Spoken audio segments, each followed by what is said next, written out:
Olá pessoal, Sandro Cervejeiro com vocês. Estamos aqui na série Cervejas Especiais e hoje a cerveja que nós vamos falar aqui é uma cerveja muito conhecida no Brasil, principalmente pelas mulheres, principalmente na década de 80 e 90, que é a cerveja Malzbier, né? Cerveja oriunda da escola alemã também, né? Que é considerado o nome, né, cerveja Malzbier, cerveja forte, né, correto? Então, na década de 80 e 90, essa cerveja foi uma cerveja que teve grande circulação no Brasil, né, era indicada, né, principalmente para gestantes, né, e as mulheres, né, que amamentavam, e de certa forma ela ajudava mesmo. Por quê? Porque é uma cerveja bastante turbinada, cerveja doce, né?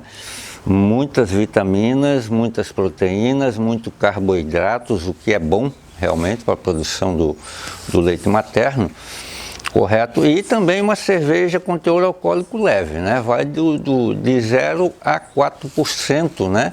Aí fica ao gosto do freguês, mas as grandes cervejarias que geralmente fabricavam, né, essa cerveja, o teor alcoólico ficava entre os 2%, mais ou menos, 2,5%, certo? Uma cerveja muito doce, né? Esse é digamos assim, a marca registrada, doce, um caramelo intenso, certo? Sem a presença do lúpulo, ok?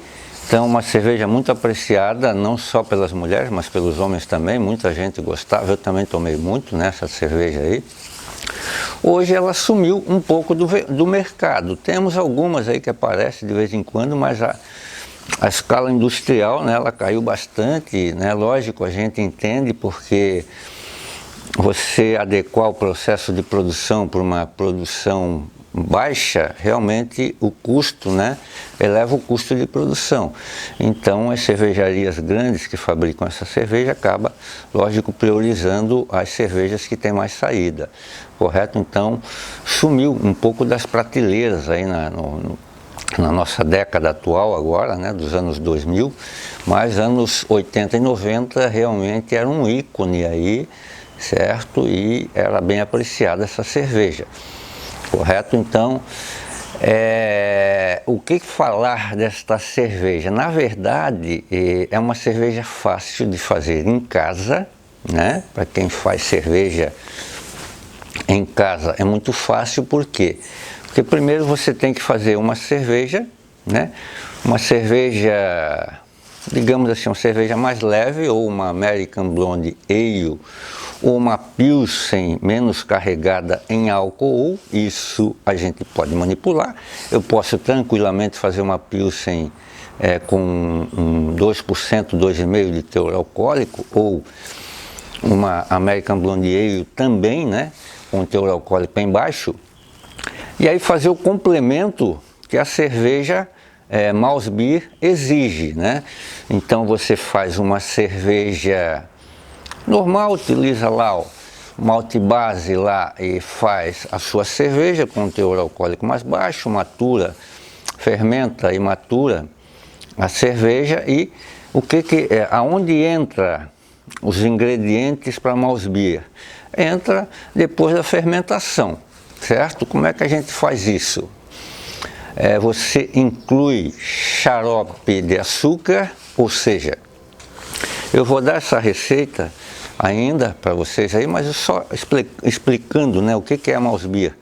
Aí você inclui depois, quando entra na maturação, ou antes um pouco da maturação, pode ser até na fermentação, você inclui xarope de arroz, uma média de 100 ml por litro de cerveja. Então, lógico, ela vai ficar muito adocicada, essa cerveja, que é a característica dela, né? E você vai também incluir o que nós chamamos de corante caramelo, que é o corante marrom escuro, que é o que vai dar a cor à cerveja e também vai dar um aroma acentuado de caramelo, né? Certo? Então você vai turbinar ela em açúcar, né? No açúcar que a gente faz a inversão, correto? E também vai incluir o corante caramelo, que é em torno de 15 ml, se não me engano, 5 ml por litro de cerveja. Isso a gente depois, numa outra ocasião, nós vamos falar com vocês numa receita específica da Mouse Beer, né? E aí você bota ela para maturar alguns dias, né? E depois leva para a geladeira e espera mais alguns dias e pode tomar a sua Mouse Beer, certo? Então, gente, Mouse Beer é isso aí, né? E uma coisa interessante, pode ser tanto derivada de uma cerveja ale quanto de uma lager, né? Tanto faz, desde que a cerveja que você fizer for uma cerveja mais leve, certo? Com teor alcoólico mais baixo, isso vai ficar muito fácil, né, de você fazer, não tem segredo nenhum. E como eu disse, em um outro momento eu vou passar esta receita da Mouse Beer para vocês, ok? Então tá aí mais uma cerveja, né, que a gente, há algum tempo, a gente não vê tanto, né, nas prateleiras de supermercados nem nos bares, mas está voltando a aparecer, né, porque tem muita gente que gosta de cerveja doce, né? Então, quando se fala de cerveja, muitas vezes se relaciona ao amargor, né, do lúpulo, mas não, tem cervejas doces sim, e tem muita gente que gosta, né, de cerveja doce, ok? Então tá aí mais uma cerveja aí para vocês conhecerem, né, mais um estilo e entenderem um pouquinho, né? Ok? Então até a próxima dica sobre cerveja aí.